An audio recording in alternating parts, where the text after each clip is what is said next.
Soy Israel Krishna Garnica Quillares, alumno de la Facultad de Medicina de la Universidad de Guanajuato, y hoy les voy a presentar el tema de neumonía. Bueno, para iniciar, ¿qué es la neumonía? La neumonía es una infección del pulmón o del parénquima pulmonar y la vamos a clasificar dentro de 4 variantes dependiendo dónde se haya adquirido la infección: neumonía extrahospitalaria o adquirida en la comunidad, hospitalaria, neumonía vinculada con la atención de la salud, vinculada con el uso de un respirador mecánico. La neumonía es un gran problema de salud pública, afecta principalmente a menores de 5 años y adultos mayores, y constituye una de las primeras causas de muerte a nivel mundial. En México se diagnosticaron 117.731 casos nuevos de neumonía en 2018. En 2017, 21.563 personas fallecieron por neumonía e influenza, de las cuales el 65% eran adultos mayores. La neumonía es consecuencia de la proliferación de microorganismos a nivel alveolar y la respuesta contra ellos desencadenada por el hospedador. Pero, ¿cómo es que estos microorganismos llegan hasta las vías respiratorias bajas? Bueno, lo hacen de diversas formas. La más frecuente es la aspiración desde la orofaringe, aspiración de volúmenes pequeños de material faríngeo, que generalmente se va a presentar más, sobre todo en adultos mayores y en personas que tienen compromiso del estado de despierto. También se va a poder adquirir por medio de gotitas contaminadas, propagación hematógena o extensión contigua desde los espacios pleural o mediastínico infectados. Antes de hablar de la fisiopatología de la neumonía, es importante que recordemos los mecanismos de defensa de las vías respiratorias. Los factores mecánicos son de importancia decisiva en las defensas del hospedador.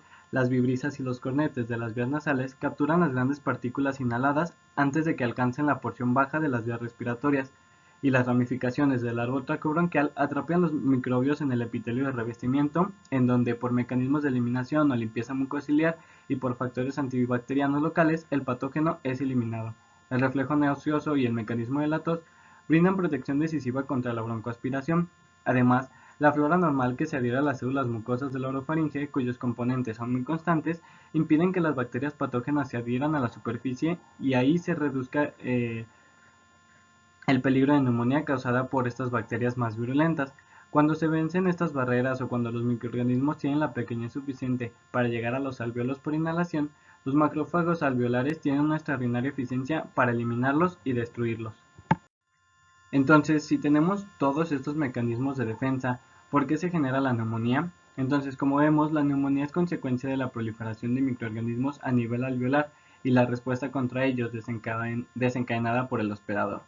Pero, ¿qué es lo que provoca esta neumonía? Entonces, generalmente cuando es rebasada la capacidad de los macrófagos alveolares para fagocitar o destruir los microorganismos, es cuando se va a manifestar la neumonía clínica. En este caso, los macrófagos desencadenan una respuesta inflamatoria para reforzar las defensas de las vías respiratorias inferiores. Esta respuesta inflamatoria del hospedador es el factor que desencadena el síndrome clínico de neumonía. La liberación de mediadores de la inflamación como interleucina 1 y factor de necrosis tumoral ocasionan la fiebre. Las quimiosinas como la interleucina 8 y el factor estimulante de colonias de granulocitos estimulan la liberación de neutrófilos que son atraídos al pulmón, y así surge la leucocitosis periférica y aumentan las secreciones purulentas. Los mediadores de la inflamación liberados por macrófagos y neutrófilos recién reclutados crean una fuga alveolo-capilar equivalente a la que aparece en el síndrome de insuficiencia respiratoria aguda, aunque en la neumonía esta fuga está localizada. Incluso los eritrocitos cruzan la membrana alveolo-capilar y como consecuencia hay hemoptisis.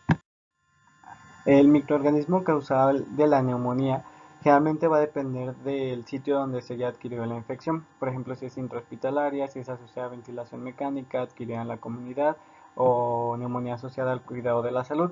Generalmente el más común para todos los niveles es el Streptococcus pneumoniae, pero ya por ejemplo en pacientes ambulatorios es común que encontremos Mycoplasma pneumoniae, Haemophilus influenzae. Para pacientes hospitalizados fuera de la unidad de cuidados intensivos, generalmente es común que encontremos Chlamydia pneumoniae, algunas especies de Legionella, al igual para pacientes que están en unidad de cuidados intensivos. Y también conforme, por ejemplo, en pacientes hospitalizados o en pacientes con neumonía asociada a ventilación mecánica, es más común que encontremos microorganismos MDR, multirogoresistentes o MERSAS. Las manifestaciones clínicas de la neumonía se pueden clasificar en dos síndromes, síndrome típico y síndrome atípico. El síndrome típico se caracteriza por fiebre alta, escalofríos, dolor torácico de tipo pleurítico y tos productiva con esputo purulento o hemoptoico. Incluso el 20% de los pacientes puede llegar a presentar síntomas digestivos como náuseas, vómitos o diarrea. En la auscultación pulmonar se detecta crepitantes y datos de condensación en los espacios aéreos. En la radiografía de tórax existe una condensación homogénea y bien delimitada que suele afectar a un lóbulo o patrón alveolar y se suele presentar leucocitosis. Por otro lado, el síndrome atípico se caracteriza por una fiebre menos alta sin escalofríos, malestar general, cefalea, mialgias, artralgias y tos seca. En un 50% de los casos la exploración puede ser normal, la auscultación pulmonar puede llegar a ser normal también. En la radiografía de tórax se aprecia un infiltrado intersticial o infiltrados múltiples. La leucocitosis es menor y puede no manifestarse. Es la forma de presentación habitual de microorganismos atípicos como Mycoplasma pneumoniae, Chlamydia pneumoniae, Klebsiella burnetii y algunos virus. Bueno, generalmente el diagnóstico va a ser clínico en nuestros pacientes, sin embargo la sensibilidad y la especificidad de los signos obtenidos en la exploración física pues generalmente son de 58 y 67% respectivamente. Por esa razón suele ser necesaria la radiografía de tórax para diferenciar una neumonía de otras patologías. Generalmente, bueno, o incluso más bien algunos patrones radiográficos pueden ser sugestivos de algún microorganismo en específico, entonces nos puede ir guiando hacia el diagnóstico etiológico. El diagnóstico etiológico generalmente solo se recomienda realizar el cultivo de esputo en pacientes con neumonía severa y que estén intubados. Existen diversos métodos que se emplean para el diagnóstico etiológico como tinción de Gram, cultivo de esputo, marcadores urinarios, biomarcadores, hemocultivos PCR. Realmente los hemocultivos ya no se utilizan tanto porque en muy baja cantidad de ellos se logra aislar a un patógeno. Una vez que hemos realizado el diagnóstico de neumonía en un paciente, es importante evaluar la gravedad del cuadro. Se pueden utilizar dos herramientas, que es el CURB-65 y el Pneumonia Severity Index, para estratificar el riesgo de mortalidad de los pacientes y saber en dónde debe ser tratado, si de manera ambulatoria, si debe ser hospitalizado o ser ingresado a una unidad de cuidados intensivos, y también decidir qué esquemas de tratamiento serían los más eficaces en estos pacientes. Bueno, generalmente el tratamiento, vamos a iniciar con un tratamiento empírico. Sobre todo se van a tener en personas que se van a manejar de manera ambulatoria. El tratamiento está basado en cubrir a Streptococcus pneumoniae y patógenos bacterianos atípicos, que serán los más comunes que pueden ocasionar este tipo de neumonía. Entonces, para pacientes ambulatorios sin enfermedades coexistentes o uso reciente de antibióticos, la ITSA recomienda un macrólido, ya sea citromicina, claritromicina o una tetraciclina como la doxiciclina. Los pacientes con factores de riesgo para Streptococcus pneumoniae resistente a medicamentos, como podría ser cardiopatía, una enfermedad renal, pacientes diabéticos. En estos pacientes se debe recetar una fluoroquinolona respiratoria o un beta-lactámico más un macrólido. Una vez que se conozca el microorganismo causal, se cambia a un régimen específico para este patógeno y se monitorea la respuesta al tercer día de tratamiento. Esto pues sabemos que se conoce como el tratamiento escalonado. La duración recomendada del régimen es de 5 a 7 días. Y esto ha demostrado ser efectivo para la remisión de la enfermedad. Regímenes más prolongados podrían desencadenar una resistencia a los antibióticos por parte de las bacterias. Es importante mencionar que aquellos pacientes que tengan factores de riesgo para ser infectados por un patógeno MDR, por ejemplo, Pseudomonas aeruginosa, que es invariablemente MDR, o si no es resistente durante el tratamiento, casi es seguro que se haga MDR, puede causar el 1 al 8% de los casos de gravedad de neumonía adquirida en la comunidad y se asocia con una tasa de letalidad de 50 al 100%. Para cubrir microorganismos multidrogoresistentes, se recomienda una cefalosporina antipseudomonas, por ejemplo, cefepima o ceftazidima, o carbapenémicos como meropenem y imipenem, o una penicilina antipseudomonas como por ejemplo piperacilina o tazobactam, más una fluoroquinolona antipseudomonas. Por otro lado, la cobertura de MERSA generalmente se hace con vancomicina o linezolid. Debe agregarse también en pacientes con sospecha reciente o con infección con influenza, uso crónico de glucocorticoides u otros factores de riesgo para MRSA, para tener bien cubiertos estos patógenos que están asociados a una mayor mortalidad. Para obtener un mejor éxito terapéutico es importante aplicar diversas medidas generales como una hidratación adecuada, oxigenoterapia, ventilación asistida.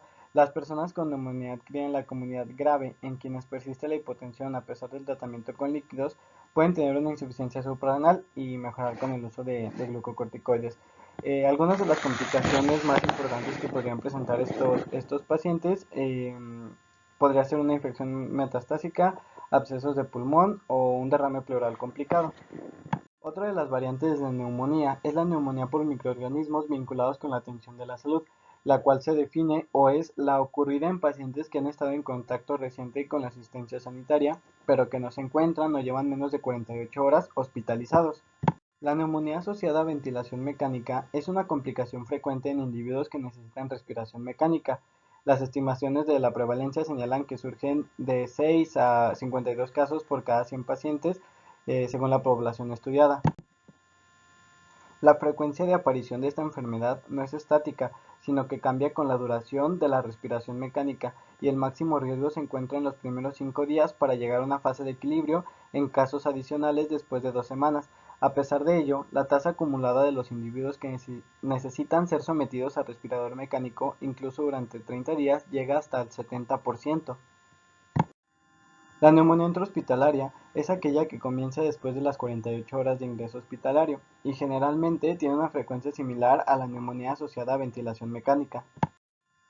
Generalmente, el peligro mayor de macroaspiración en sujetos no intubados y las menores tensiones de oxígeno en la porción inferior de las vías respiratorias de estos pacientes agravan la posibilidad de que los anaerobios actúen. Sin embargo, los anaerobios la mayoría de las veces van a participar en infecciones polimicrobianas. Algo muy importante que debemos decir aquí es que el diagnóstico es difícil en el caso de la neumonía intrahospitalaria en el paciente no intubado. ¿Por qué? Porque es difícil obtener muestras de la porción inferior de las vías respiratorias que sean adecuadas para un cultivo en los sujetos no intubados. Si de por sí es difícil, en estos pacientes a veces pierden la capacidad de generar esputo o incluso algunas de las enfermedades que ya, que ya tienen, o sí, o sea, las patologías de base, generalmente les impiden toser y sacar un esputo adecuado para realizar un cultivo o una tinción de gramo. Como habíamos mencionado en neumonía adquirida en la comunidad, los hemocultivos muy pocas veces van a resultar positivos. Entonces, como hemos visto en estos pacientes con neumonía intrahospitalaria, varias veces o muchas veces va a ser difícil llegar a un diagnóstico etiológico, por lo que va a ser difícil realizar un tratamiento escalonado. Sin embargo, bueno, el tratamiento en nuestros pacientes se divide según el riesgo que tengan de el riesgo de mortalidad y el riesgo de tener una neumonía producida por un MRSA. Generalmente la primera columna es sin riesgo de mortalidad, con bajo riesgo de mortalidad o sin riesgo alto de mortalidad y que no tenga factores que incrementen la posibilidad de un MRSA, sin riesgo de mortalidad, pero con factores que incrementen la posibilidad de un MRSA o con un alto riesgo de mortalidad o que hayan recibido antibióticos intravenosos en los 90 días anteriores. Generalmente en pacientes sin riesgo el esquema se puede basar en piperacilina, martazobactam, cefepima, levofloxacino, imipenem, meropenem y generalmente pacientes que pudieran llegar a tener riesgo de estar infectados por un MRSA, el esquema puede ser piperacilina, martazobactam, cefepima o ceftazidina o levofloxacino o ciprofloxacino y pacientes con alto riesgo que pudieron haber recibido antibióticos en los 90 días, generalmente son dos de los siguientes. Es muy importante evitar dos betalactámicos, ¿no?